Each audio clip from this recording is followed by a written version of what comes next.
Happiness series के second episode की शुरुआत में हम देखते हैं एक जगह पर कुछ लोग जमा होते हैं। वहाँ आर्मी भी होती है। उसी समय वहाँ हांती आता है। वो अंदर जाकर देखता है तो वहाँ हर जगह खून होता है। तभी ऑफिसर वहाँ आती है। वो बताती है यहाँ एक को निमोनिया हो गया था तो वो लोगों ने मेडिसिन दी थी। उन्हें साइड इफेक्ट के बारे में नहीं पता था। अब ये न्यूज हर जगह फैलने लगती है। सियोंग ये न्यूज देखता है और कुछ सोचने लग जाता है। तभी वहाँ सेबुम आती है। उसे देखकर सियोंग पूछता है, क्या तुम ठीक हो? वो कहती है, हाँ, मेरे टेस्ट नेगेटिव आए हैं। सियोंग कहता है, ये सब क्या हो रहा है? वो लोगों ने ट्रेनिंग सेंटर भी बंद कर दिया है। और अब ये न्यूज, अगर लोग ऐसे ही अचानक ज़ॉम्बीज बनते रहें तो इसका कोई क्योर होगा ना? सेबुम कहती है, पता नहीं, वो लोग अपनी पूरी कोशिश कर रहे हैं। सियोंग कहता है, मुझे एक रिपोर्टर का कॉल आया था। उसने कहा अगर मैं उसे बताऊंगा उस दिन क्या हुआ था तो वो मुझे पैसे देगा। सेबुम कहती है, मुझे भी आया था, मगर तुम ऐसे लोगों पर ध्यान मत दो। सियोंग कहता है, हाँ। वो पूछता है, क्या तुम्हारा काम वापस शुरू हो गया? सेबुम कहती है, मुझे 6 महीने की पेड लीव मिली है। फिर वो बताती है, मुझे एक अपार्टमेंट भी मिल गया है। मुझे हाईएस्ट पॉइंट मिले तो मैंने सोचा मैं न्यूली मैरिड के भी पॉइंट्स ले लूं। सियोंग कहता है, तो क्या तुम अब पॉइंट्स के लिए शादी करने वाली हो? सेबुम कहती है, हाँ। सियोंग कहता है, किससे? सेबुम उसे यून के बारे में बताती है। हम देखते हैं उस दिन सेबुम यून से कहती है, मुझे तुम्हारे लिए फीलिंग्स है। मगर यून को पता होता है उसे और पॉइंट्स चाहिए, इसलिए वो उससे शादी करना चाहती है। फिर भी यून उसे हाँ कह देता है। ये सब वो सियोंग को बताती है। सियोंग पूछता है, तुम कब मूव हो रही हो? वो बताती है, आज। तभी उसे यून का कॉल आता है। वो वहाँ से चले जाती है। यून उसे कहता है, मैं घर जाकर सामान जोड़ता हूँ, तुम आराम से आओ। सेबुम उसे हाँ कहकर अंदर देखती है, मगर तब तक सियोंग वहाँ से जा चुका था। वो रिपोर्टर के पास जाकर पूछता है, तुम मुझे कितने पैसे दोगे? वो उसे ज्यादा पैसे देने का वादा करता है। सियोंग कार में बैठ जाता है। अब कुछ देर बाद वो ट्रेनिंग रूम में जाता है और उस जख्म को देखने लगता है जो उसे उस इंसिडेंट के दौरान लगी थी। तभी वहाँ सेबुम आती है और उसे दरवाजा खोलने कहती है। वो तुरंत अपना जख्म छुपा लेता है। अब वहीं जंगकुक यून को एक फोटो देता है जो उसने उससे मंगवाई थी। फिर वो उसे हांते के बारे में इंफॉर्मेशन देता है। कुछ देर बाद यून वहाँ से निकल रहा होता है। तभी जंगकुक उसे कुछ राइस केक देता है और बताता है, मेरी वाइफ ने स्मॉल बिजनेस स्टार्ट किया है, तुम ये अपनी बिल्डिंग में बांटना और उन्हें पैम्पलेट्स भी देना। वहीं सियोंग सेबुम से उस ट्रेनी के बारे में पूछता है कि उसका क्या हुआ। उसे पता चला होता है जिन लोगों को ट्रेनी ने काटा है या जख्मी किया है वो लोग उसी आर्मी ट्रेनिंग सेंटर में है और वो वहाँ से जिंदा बाहर नहीं आएंगे। सेबुम कहती है, पर मैं जिंदा आ गई। सियोंग कहता है, हाँ, सिर्फ तुम ही आई हो। ये सब सोचकर सेबुम परेशान हो रही होती है। तभी वो कार से बाहर निकलती है और एक बच्चा उसे टकरा जाता है। सेबुम काफी डर जाती है। फिर वो लिफ्ट में जाती है। तभी एक लड़का लिफ्ट में उसके पीछे चढ़ता है। वो सेबुम को मास्क देता है और पहनने कहता है। तभी वो उसकी पुलिस की जैकेट देखता है। वो पूछता है, ये तुमने कहाँ से खरीदी? ये बिल्कुल असली लग रही है। सेबुम बताती है, वो एसओयू में है जो टेररिस्ट अटैक से फाइट करते हैं। वो लड़का कहता है, क्या तुम मेरे लिए ऐसी जैकेट ला सकती हो? सेबुम कहती है, मैं देखूंगी, और फिर अपने न्यू घर में आ जाती है। तभी वो यून के हाथ में उसकी तस्वीर देखती है और खुश होती है। उसे याद आता है उस वक्त जंगकुक ने उन दोनों की तस्वीर ली थी।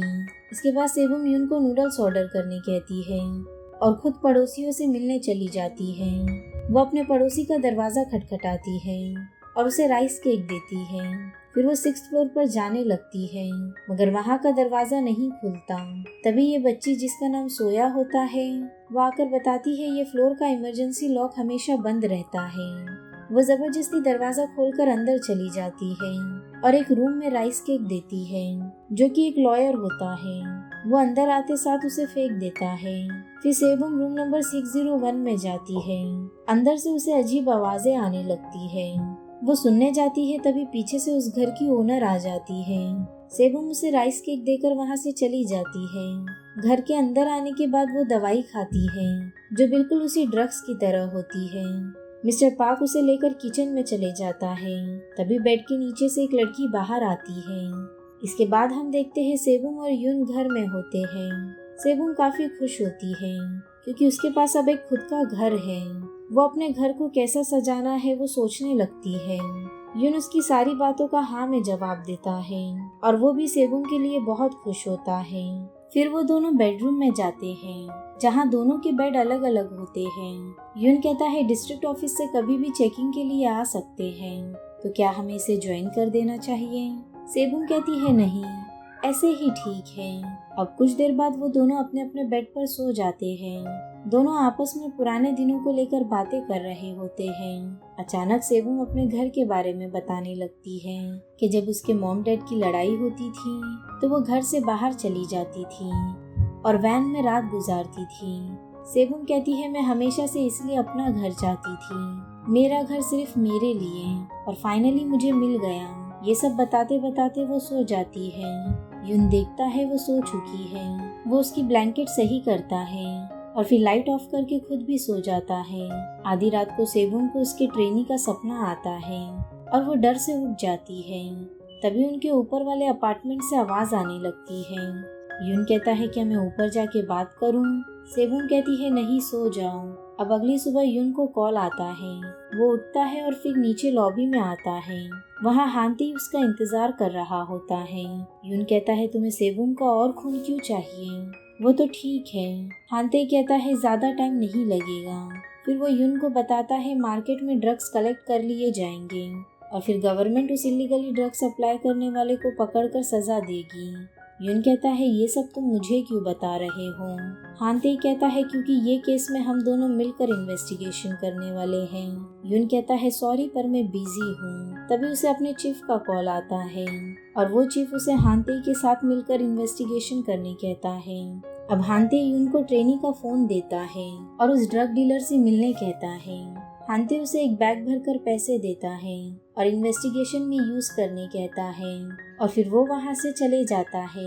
घर पर सेबुम होम डेकोरेशन देख रही होती है। तभी उसे अपनी मॉम का कॉल आता है। वो उसे कहती है तुम न्यू घर में शिफ्ट हो गई और तुमने मुझे बताया भी नहीं।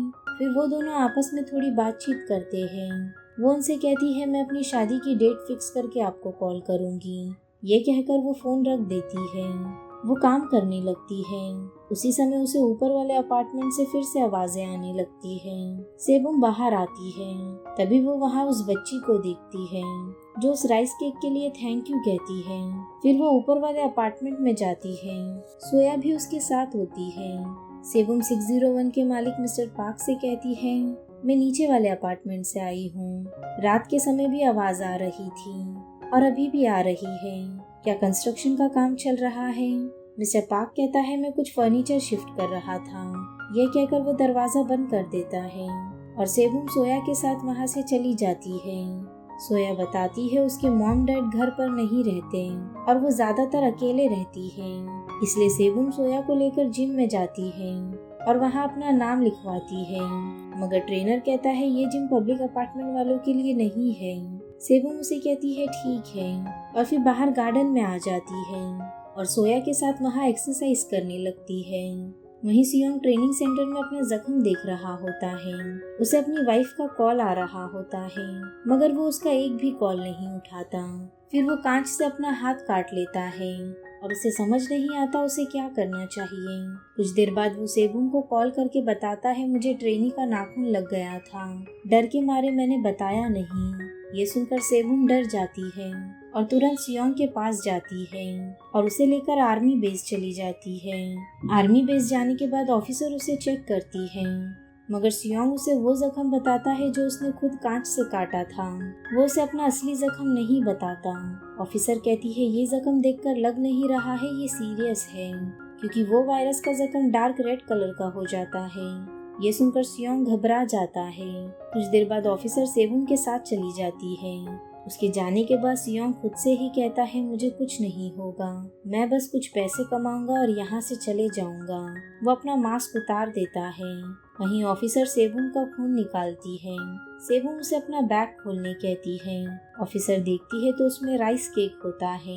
ऑफिसर वो खाती है। फिर बातों बातों में वो उसे कहती है अब तक इस वायरस का कोई क्योर नहीं बना है, पेशेंट को बस प्यास लगती है और वो अपना आपा खो देता है और सामने वाले पर अटैक करता है। अभी हम कुछ नहीं कर सकते। सेबुम कहती है तो ये बात सही है कि यहाँ से कोई जिंदा नहीं लौटता। ऑफिसर कहती है तुम्हारा केस बहुत लकी है, अगर कुछ बुरा नहीं हुआ तो मिस्टर सियोंग भी तुम्हारे जैसे होंगे। कुछ देर बाद जब वो लोग वहाँ आते हैं तो देखते हैं सियोंग वहाँ नहीं है। ऑफिसर उसे ढूंढने लगती है और सेबम सियोंग को कॉल करके पूछती है तुम कहाँ हो। सियोंग कहता है मेरी फैमिली है, मैं यहाँ मर गया तो ये लोग मेरी डेथ को सीक्रेट रखेंगे, मेरे पास पैसे कमाने का एक तरीका है। ये कहकर वो फोन रख देता है। सियोबम उसे कॉल करती है मगर वो कॉल नहीं उठाता। सियोबम को उसकी कही हुई बात याद आती है।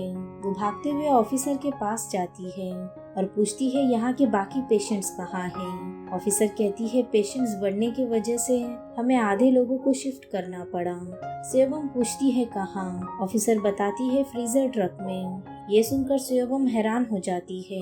वहीं बाहर बहुत सारे ट्रक होते हैं। सियोंग उनमें से एक ट्रक में छुपकर चढ़ जाता है और दरवाजा बंद कर लेता है। वो अंदर जाके सब रिकॉर्ड करने लगता है जहाँ बहुत सारे पेशेंट होते हैं। वो पर्दा हटाता है और देखता है। सियोंग बहुत हैरान हो जाता है। तभी ऑफिसर आते हैं और ट्रक का गेट बंद कर देते हैं। वहाँ का टेम्परेचर 4 डिग्री होता है। सियोंग बहुत डर जाता है। वो जर्नलिस्ट को कॉल करता है और पैसे भेजने कहता है। तभी वो एक हाथ हिलते हुए देखता है और रिकॉर्डिंग स्टार्ट करता है। वो अंदर जाता है। उसी समय कुछ पेशेंट जाग जाते हैं और ज़ॉम्बी बन जाते हैं। वहीं यून हानते के साथ कहीं इन्वेस्टिगेशन करने जाता है। वो दोनों कुछ लोगों से वो ड्रग लेने जाते हैं। वहाँ जाकर यून तीनों ड्रग डीलर को मारता है और ड्रग लेने डिक्की खोलता है, मगर वहाँ एक ज़ॉम्बी होता है। हानते ही वहाँ आता है और उसे गोली मार देता है। ये देखकर यून हैरान हो जाता है। वो अपनी गन निकालकर हानते पर तान देता है और कहता है तुम एक पुलिस ऑफिसर के सामने किसी को कैसे मार सकते हो। हानते कहता है क्या ये इंसान है।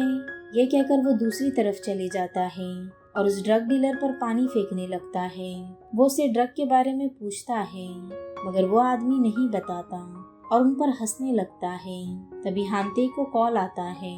वो यून से कहता है डॉम में प्रॉब्लम हो गई है, सेबुम वही है। ये सुनकर वो तुरंत डॉम के लिए निकल जाता है। वहीं सेबुम आर्मी के साथ सियोंग को ढूंढ रही होती है। तभी सियोंग उसे कॉल करके कहता है ये सभी इंसान नहीं है। तभी अचानक फोन कट हो जाता है। सियोंग उसे वापस कॉल करती है और एक ट्रक में से आवाज आती है। वो लोग जैसे ही ट्रक खोलते हैं सारे ज़ॉम्बीज बाहर आने की कोशिश करने लगते हैं। आर्मी सभी को अंदर करती है। तभी सियोंग एक चेयर देखती है जिसे सियोंग ट्रक का दरवाजा ब्लॉक कर देता है। सियोंग देखती है वो भी एक ज़ॉम्बी बन चुका है और यही एपिसोड 2 एंड होता है। वीडियो पसंद आया हो तो लाइक शेयर और सब्सक्राइब जरूर करना। मिलते हैं नेक्स्ट एपिसोड में।